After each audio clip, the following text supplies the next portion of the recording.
Hi, thank you very much, Christina, coming all the way from the United States. And I know that it's just 9 in the morning, and here it is 7 in the evening.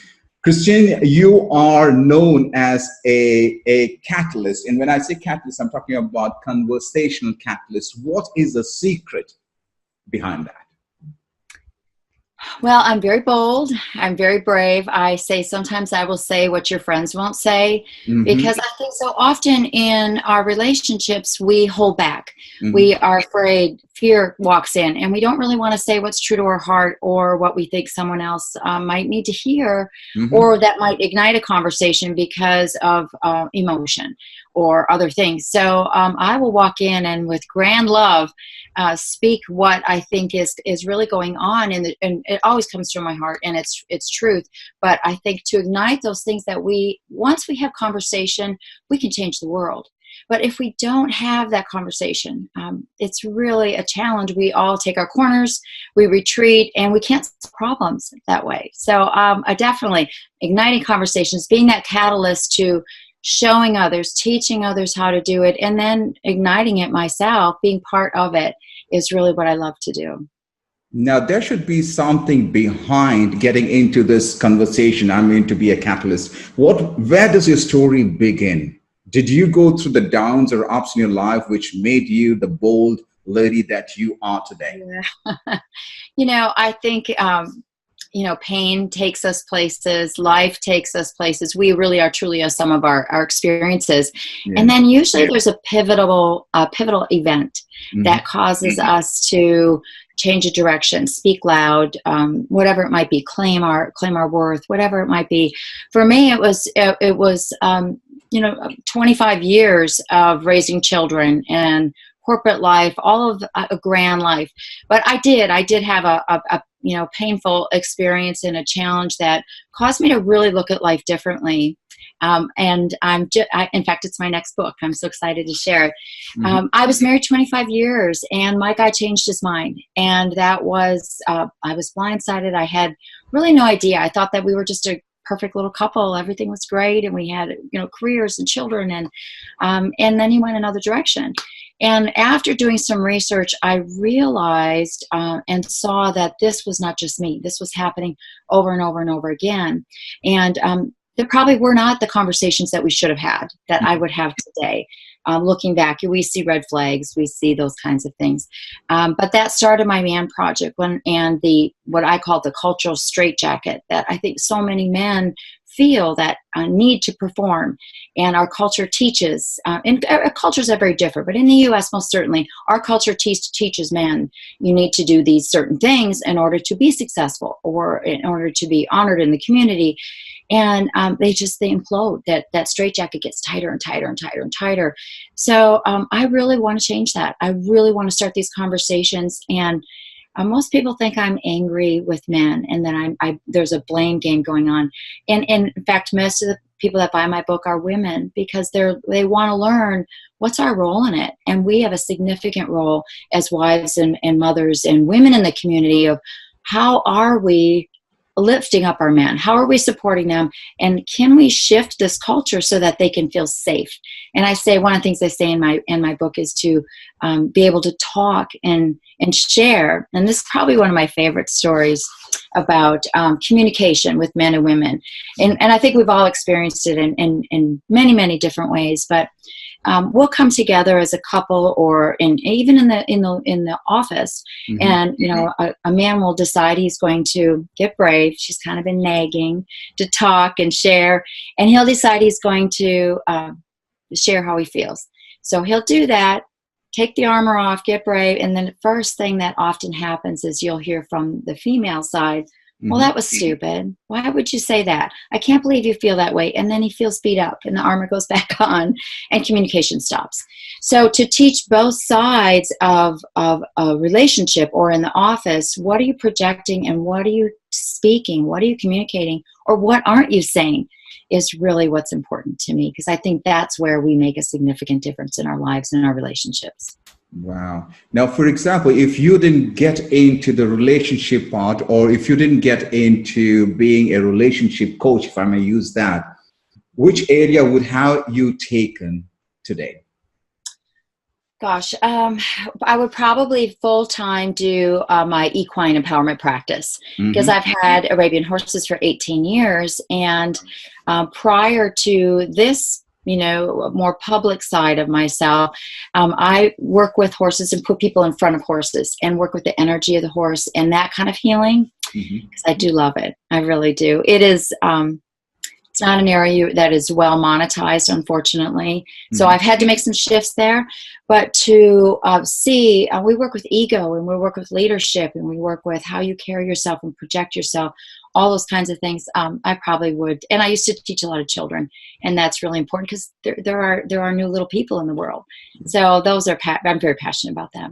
Wow. Now, if you take your passion, that is, what did you learn from the horses that you take to your coaching? Oh, goodness. I've walked it and lived it for 18 years. So I'm a living example of having to have the right mindset. Because if you go into a pasture or work with horses, they're so in tune with our energy, you can't bring baggage in. You have to constantly be cleansing and processing and leaving that. We say leave it at the gate, or leave it at the office, leave it at home, whatever it is, to carry that with that burden.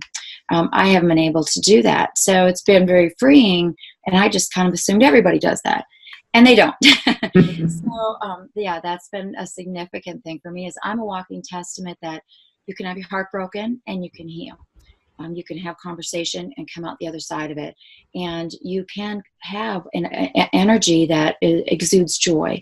And we have that right. We were created for that, I believe. And to be able to walk in that just takes a little bit of effort, some mindset, and sometimes kick in the butt to tell you you've got to do the work. Absolutely. Yeah. Absolutely. Now, when it comes to conversation, who is your customer? Is it the female or the male? Or what is the ratio between the both? Well, I would say probably, and part of it is our culture. We make it very safe for women to speak. Most of my clients are. One of the things I also write about in my book is that when women get their heart broke, they call their mom, their sister, they go get cake or ice cream, eat, get a bottle of wine, and say, should we fix this? What do we do? And they talk about it. And we have not provided that same cultural safety net for men. And so it's much riskier. Again, why I want to change that. But when I work with clients, it's being that I'm a woman, most men are like, what do you know? So I do get a little pushback from it, and I get it. But as soon as I tell them, I have a stallion in my property, I work with ego. I work with testosterone. I understand he is the leader of the herd. Get out of my way. When I understand that kind of mindset, and I can ease their minds a bit, that I'm here for you, and I walk that every day of my life, and it makes it a little more accepting. But I would love to see those ratios change. I mean, I'd love to have 50% of my clients be men and 50% be women, and come together in that. Yeah. Now, how challenging was it in the very initial stage when you took the decision to get into conversation, especially what you're doing right now? It's been an evolution. I didn't just wake up and say, okay, I'm going to do this. I tried to figure out, literally my life crashed down. I was corporate wife and didn't have a resume, didn't work for 25 years, couldn't get hired. And I'm like, what am I going to do? I didn't have an attorney, so there was no money. I went in shame for a year and a half, and then came out of that just determining, well, you know what? You have some talent. You've written books and they went in the closet. I run leadership and networking groups, and I've done nothing with it. And so I just really retreated to look at what my talent is and what am I really here for? What can I give back? And then I put together these things that I love to do and seem to be beneficial to the community. And that's as any business does.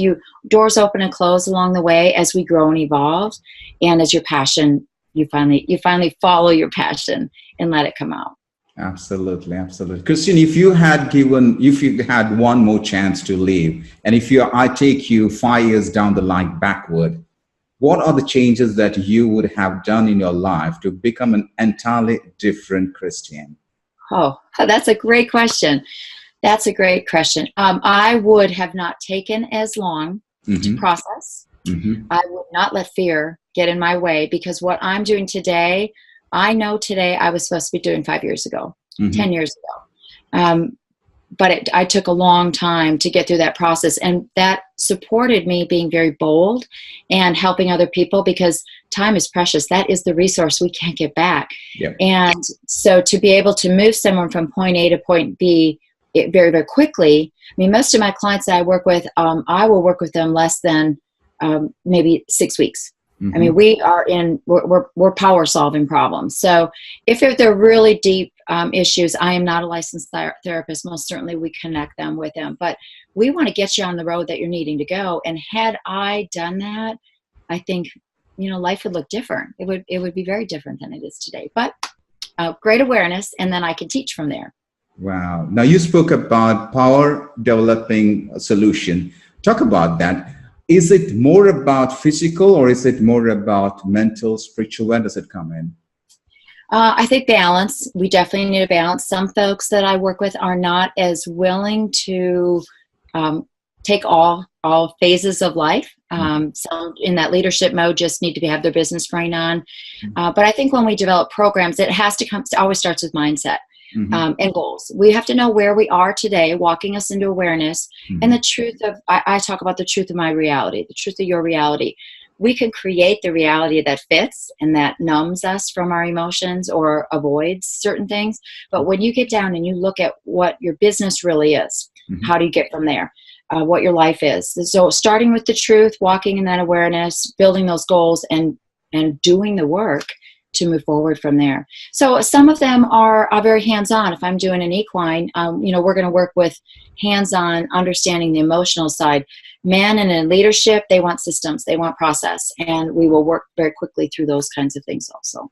Wow. Now, in your case, did you have any supporters when you thought and when you decided, when there was a clarity that you need to change?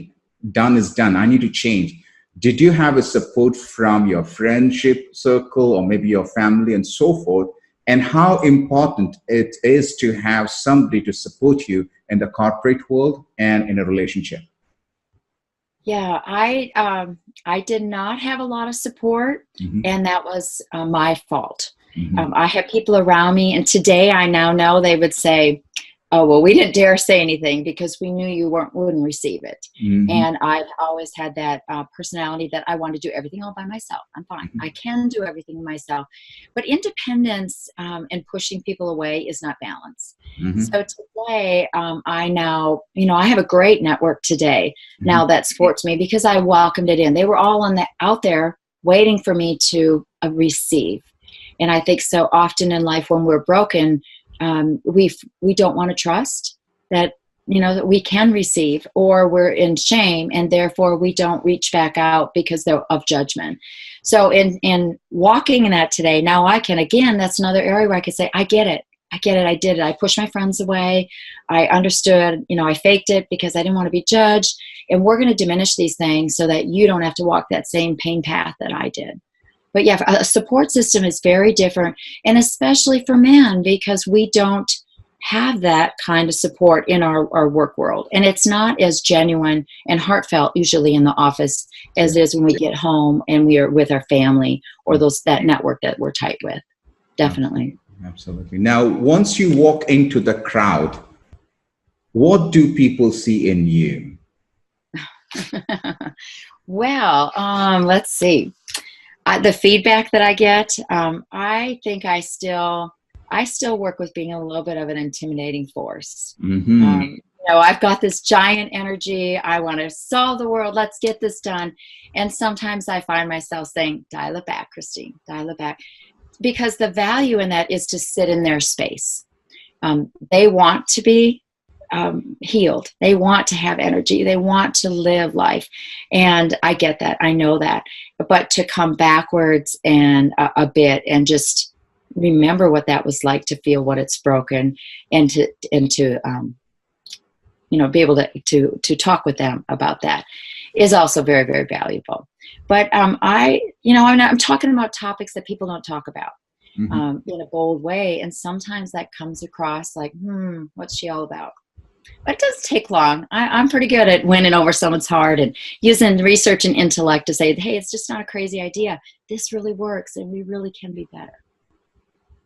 Wow. And in your conversation, you show a lot of leadership qualities, especially when you talk about the guts that you have, you talk about the strong feeling that you have, and you talk about empathy. All are qualities of a leader. How good are you as a leader? Well, truthfully, I walked it for 25 years, and my ex-husband we were in corporate America, president of companies. Mm-hmm. So it became culture for me. It became conversation, and it became, you do whatever it takes for the company, for the employee. So a lot of that was just habit. I kind of came out this way. If you ask my parents, I was always the bossy one in the neighborhood that organized everybody. Really? So, yeah. So it was, for me, it's a little bit full circle, Mm-hmm. but I love business. I'm an entrepreneur at heart. I have a stack of books, future books, and future products, and things that I want to build and do. So it's very natural for me to do those kinds of things. Mm-hmm. And being that I'm a woman, I have a little softer side sometimes, in the business world.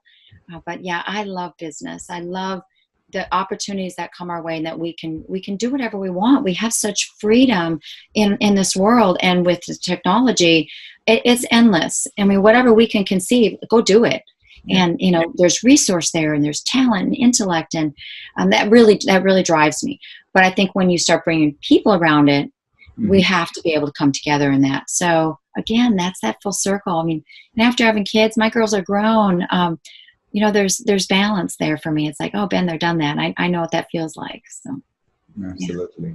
Yeah. Christine, when was the last time somebody approached you and said, Christine, you touched my life?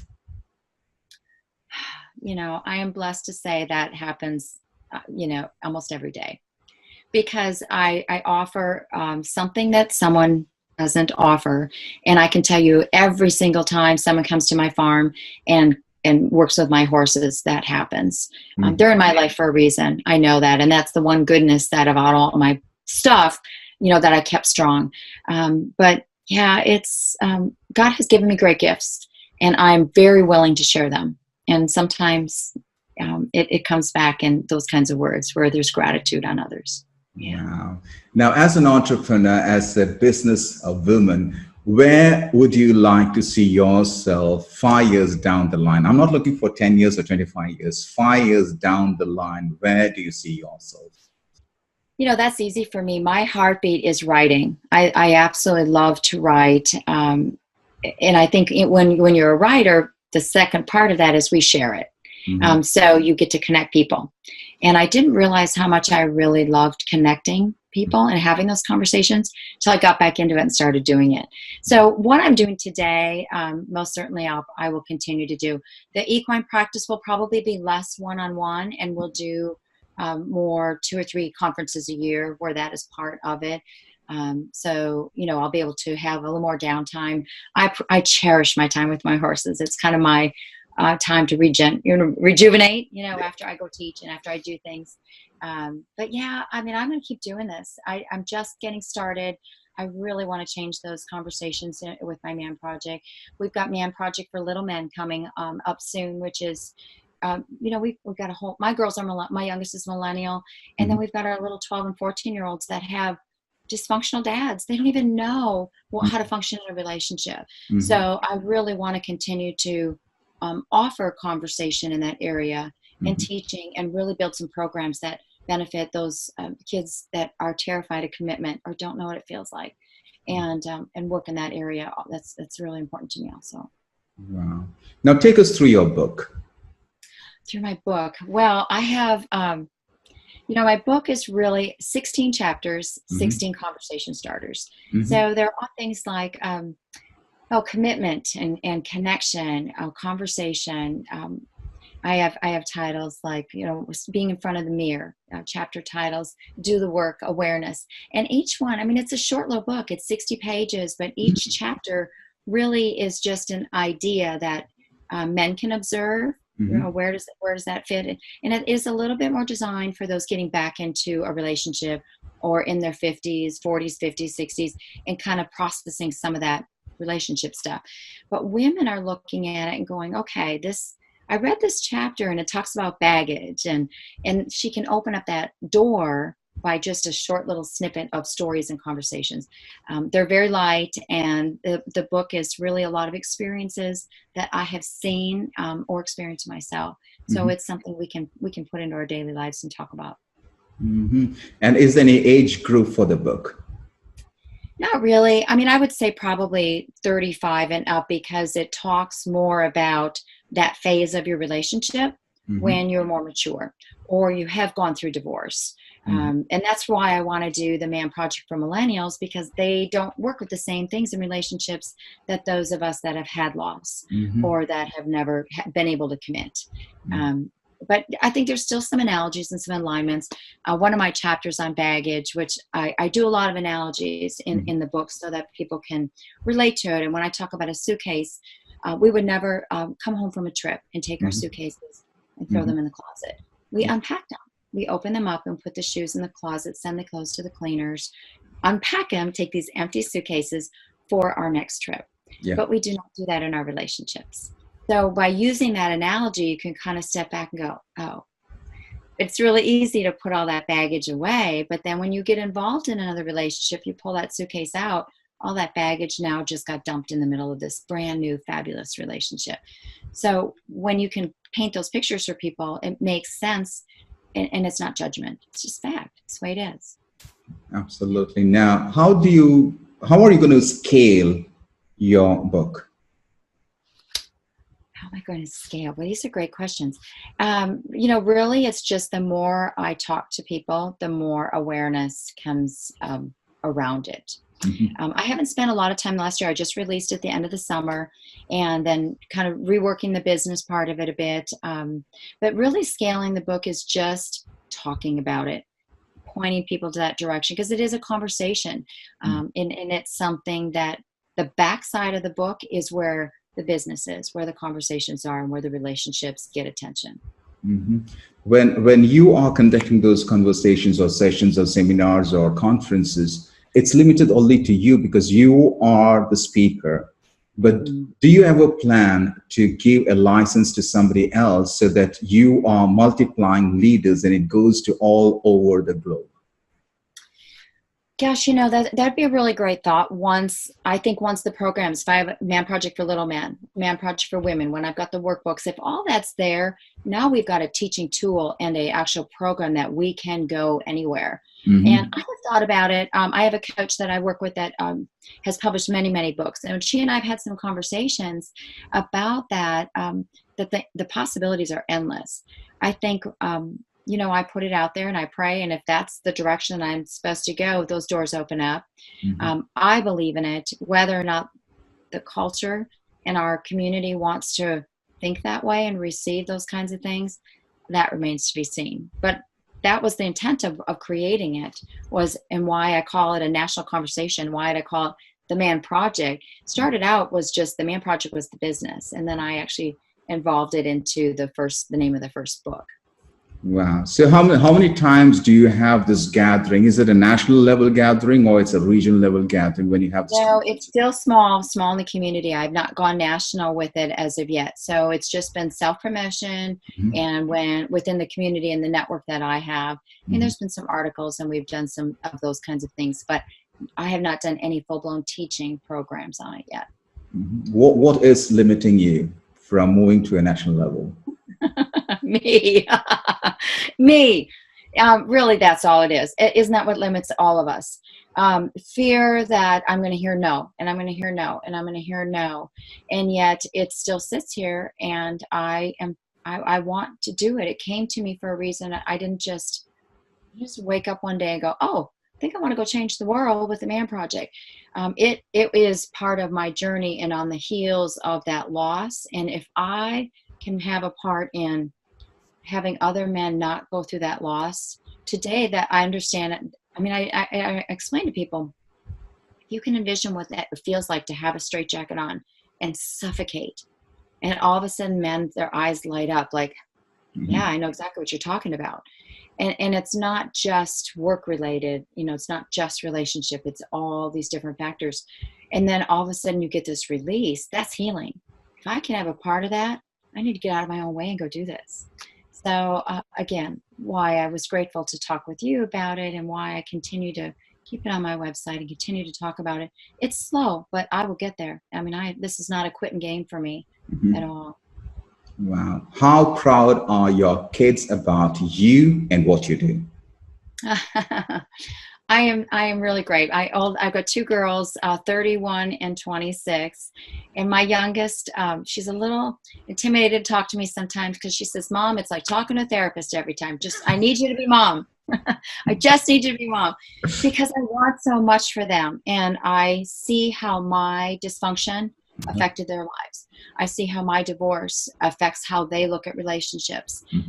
But they are my best cheerleaders, and I'm very proud of how strong. They're very strong women, and that was something that I really strive for, was to walk the truth.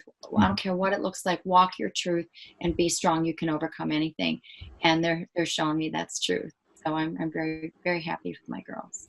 Wow, that's great. What are the 3 support or 3 advice that you would like to give to the audience?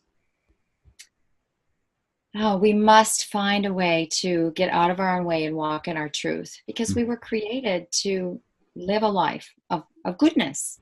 And sometimes we mess that up, but it's fixable. And I think there's people around us that want to love and help us, and we should let them. I think that's very, very important. And just not to quit. If you get another day that you get to wake up, it was there for a reason, and go be amazing. And they're very simple things, but when we start with that, that's how we change the world. Absolutely, absolutely. Now, how important is asking or seeking for help? Oh, goodness sakes. You know what I'm thinking, right? How important is that? Asking for help is critical. It is critical. I think because what it does, it makes it very safe in a relationship. It opens up that thank you conversation, that someone cared enough that they want to help you. Asking for help is something that we are not usually very good at, because we've been taught that means weakness. And that's not correct. I mean, the bravest days are when I ask for help. The bravest people around me are those that can acknowledge, I need some help in this area, and I can't be all things to all people. So yes, asking for help is absolutely imperative. Wow, such a fantastic conversation. Ladies and gentlemen, Christine Palm,